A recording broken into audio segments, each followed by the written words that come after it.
ones are shorter, No, ones are longer. no, I know. Yeah. Or Well, same as the footage. well, I don't know. I mean, I don't like having to ask you the same questions because you just already explained. I just heard you talk about how you were there when the invasion started, and you had to get out 30 hours of footage, and you hope the world sees this, and you hope it makes a difference. Um, so I'm wondering, when you came out, you got 30 hours of footage. Like as a filmmaker, and in a way, you're a storyteller, even though you're a journalist and you're telling truth. Like, what was the thought process? Like, okay, what do I do with this? How do I turn it into a story that's interesting and not it's just here's somebody getting killed, here's another person getting killed, like just 2 hours of people getting bombed or whatever.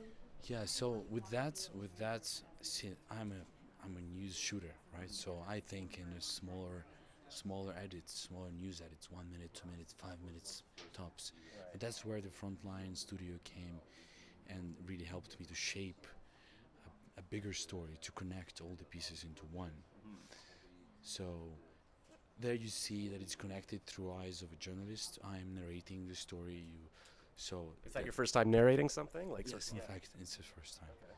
And in the beginning, I didn't even want to narrate, but that seemed to be a best way to transfer the viewer into the city, Yeah.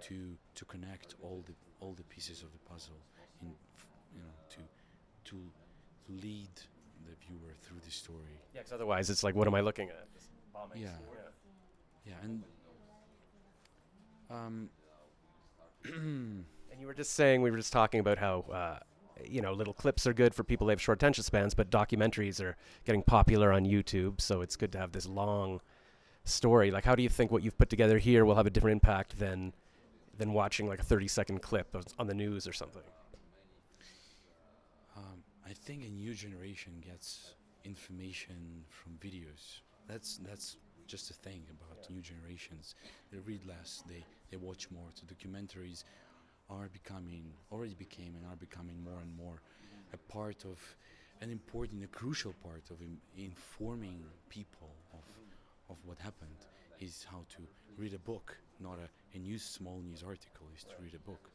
What we know about Second World War, what we know from a First World War, we know from the films, from the books. We don't read news articles that came out 50 years ago. Right. What we do is we watch films and Somebody else reading the articles to us and showing some footage. Yeah. Yes, so it is also, and it aims for the future as well.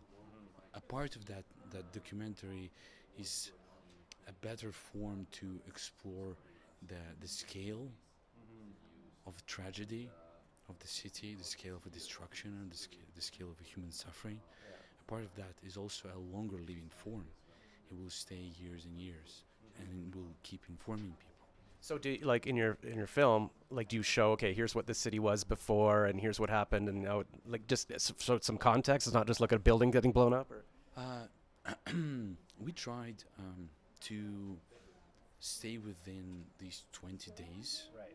and the purpose of that device of storytelling, of limiting ourselves to these only 20 days, is to show the claustrophobic feeling of being surrounded, being not able to break out Yeah. of the siege. There is a context, of course.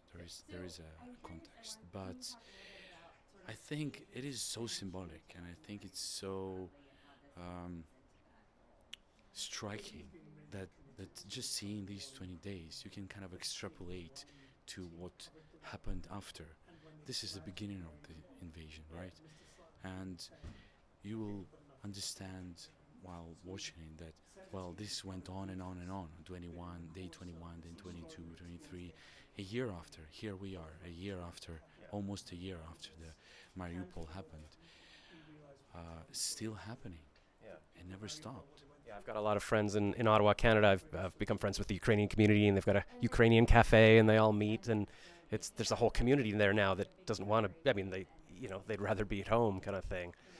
Like, where are you living now? What are you doing? I live in Ukraine. My family was evacuated. All our families got evacuated from different countries to different countries. However, we stay in Ukraine, we work in Ukraine, and after the Sundance, we will go back to Ukraine, and we'll just keep working on the front lines. So they've got an airport. You can just fly in like a normal No, person. no, of course not. You have to drive out. There is no flying. You have to get a car or a train and get across the border, and then fly from Poland, for example, or from other countries, and move around. And then the same thing, you're going back by car.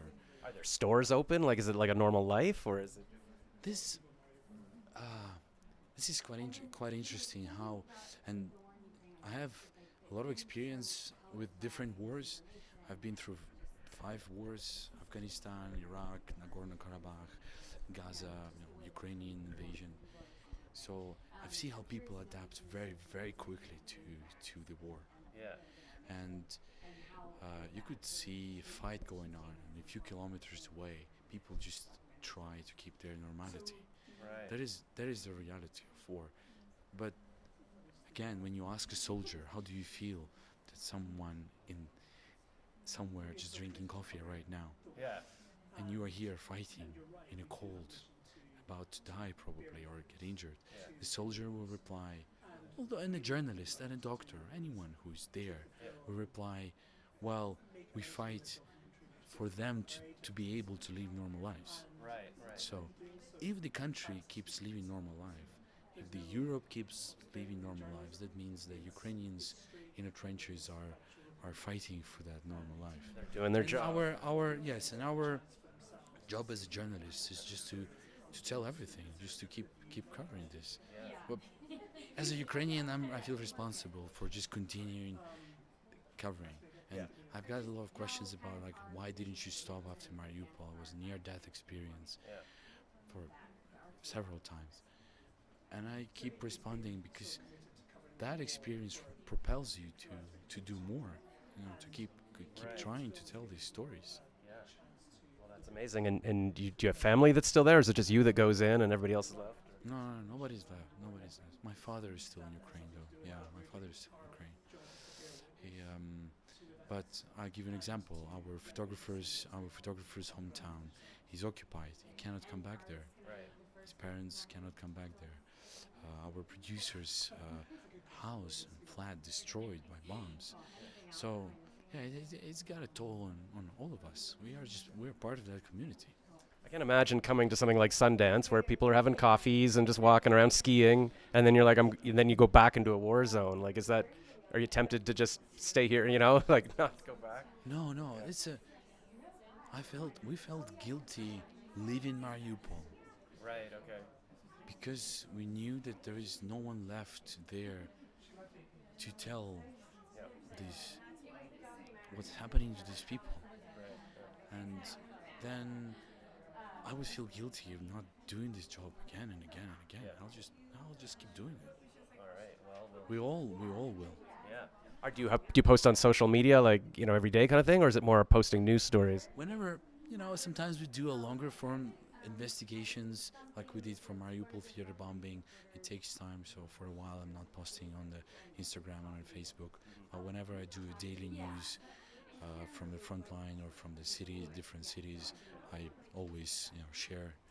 Yeah, that actually gets a lot of response from the audiences, and I've noted that the strongest response from the social media audiences are actually stories of civilians suffering.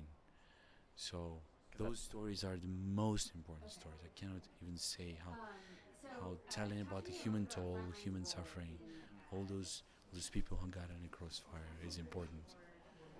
Okay, well, that's great. Well, thank you for going back and telling the stories, and I'll be sure to watch and share. I mean, what do you hope to happen? Like, everybody's saying, well, Russia's a nuclear power. We don't want them to go crazy. Like, how do you expect this to end, or how do you hope it to end? I can't really say. This is not like any of the wars I've ever filmed or been through. It's much more dangerous and much more unpredictable, and we all hope it's gonna be over soon. But I'm afraid it's gonna get on and on and on. Yeah, this is. Therefore, we just have to embrace ourselves and just keep doing our work. Yeah, and I guess in a way that's life. There's war there, and you just do what you have to do every day. Yeah. All right. Well, thank you so much. Thank you for coming. We'll try our best just to keep working. Yeah. Well, we'll keep checking in and seeing how you're doing. Thanks Right. so much. Thank you.